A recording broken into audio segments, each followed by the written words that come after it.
everyone. For today's topic, we will be discussing about Chapter 7 and it talks about voidable contracts. So, uh, voidable contracts definition, or remember, in case of voidable contracts or annullable contracts, it defined by law as a valid contract. So, why is it a valid contract? Because it possesses all the essential requisites. So remember, in voidable contract, there is a cause, there is also object, and there is a consent. So however, it is also defective. So why is it defective? Because it may be one of two things. So number one of the parties is incapable of giving consent to the contract. So this is the number one reason why contract is defective. Or it can be another reason, consent on the part of one of the contracting parties is vitiated by mistake, violence, intimidation, undue influence, or fraud. So these are we need to remember in the voidable contracts. Um, Following from this definition, we also realize in case of voidable contract, there is an injured party. So minor incapacity or the person whose consent was vitiated, they are injured party in a voidable contract. And also, from the definition as well, we'll also conclude that there is a guilty party. So a guilty party is the person who violated consent sa isang kakontrata niya or the person of the legal age who took advantage of the incapacity of the other contracting party. So that's what you have to remember. There is the guilty party and there is an innocent party. And also, avoidable contracts. Remember, the injured or innocent party can ask for annulment or ratification of the voidable contract. So, here's what you have to remember. A voidable contract, it remains valid if you enter to voidable contract. Afterwards, you do nothing or you abandon it, so the contract remains valid. So, wala kang magiging problema kasi voidable contracts are contracts which are valid until they are annulled. So, now question. Kailangan mo bang magpa-annul? So, it may be yes if you want to. But, if you don't, so there's no problem with that. Anyway, the contract will remain valid. So, for the annulment, you have to go to court in order to file proper court action. So remember, it is only the court who can annul you in the contract. So hindi natin pwedeng diskartihan ang sarili natin na ay, i-annul ko ng kontrata na to. So no, hindi pwede. So it is the court who will decree annulment. Also, the voidable contract we can ratify. So when you ratify, you adopt defective contract. So you don't need to question its defect.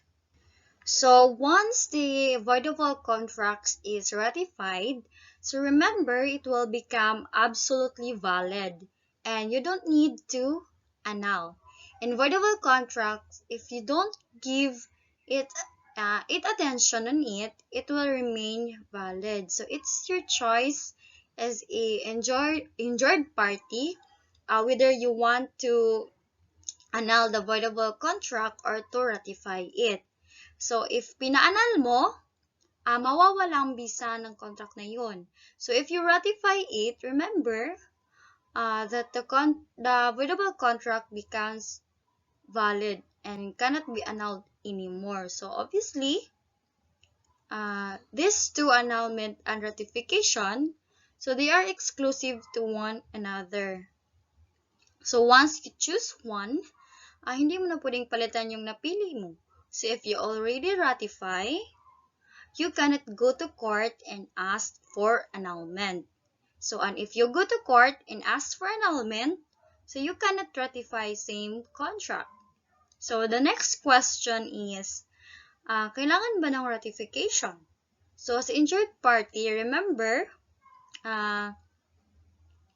you have a choice whether or not you want to ratify a contract. So now, what is the effect if hindi mo siya ni-ratify? So there's actually no effect.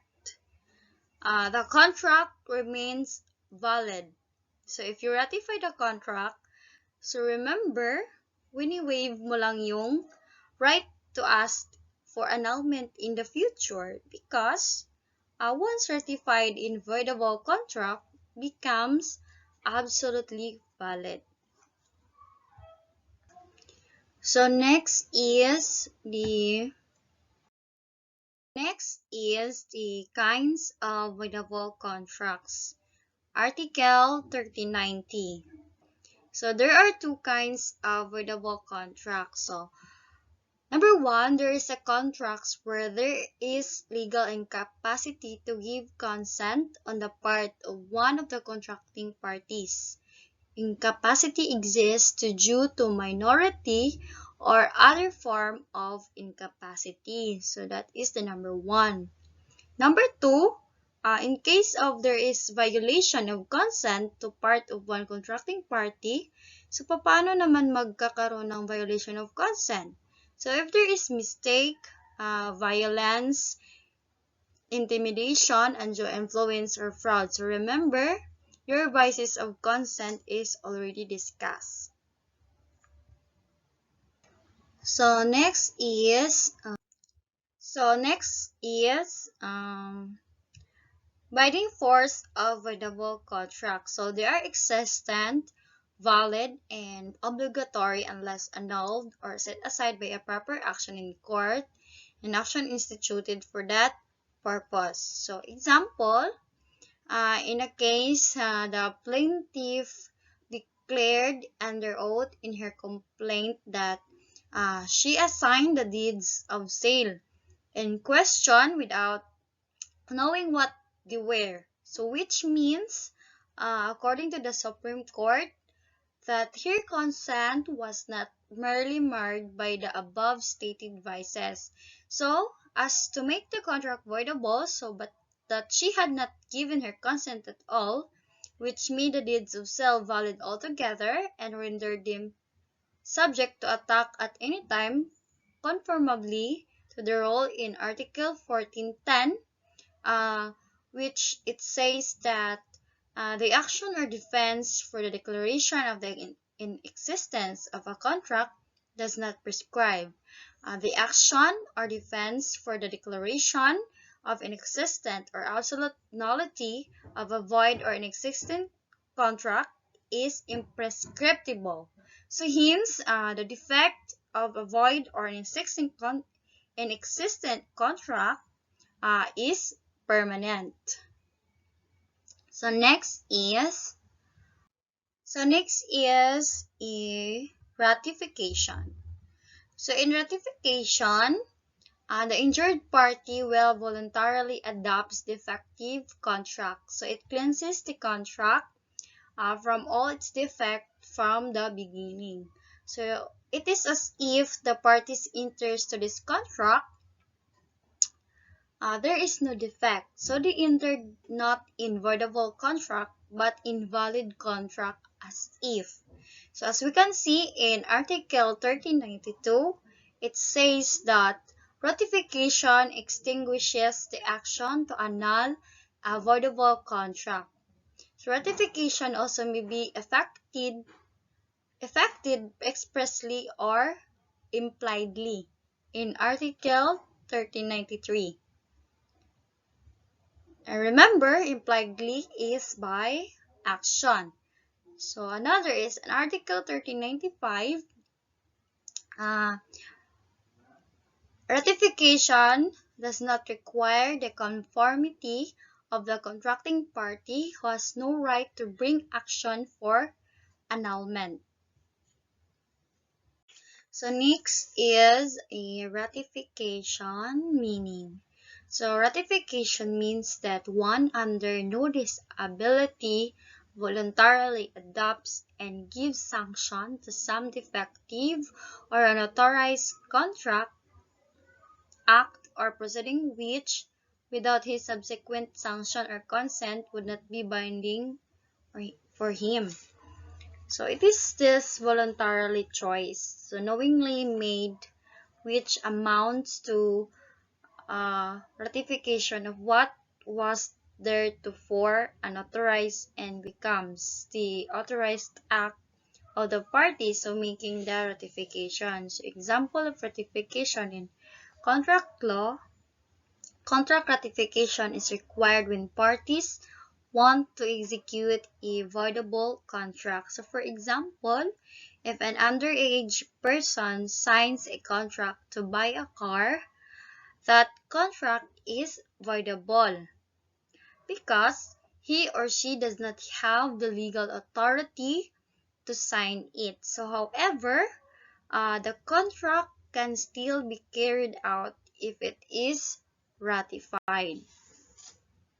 So next is the kinds of ratification, which are the express and the implied. So when we talk about express, so when the ratification is manifested in words or in writing.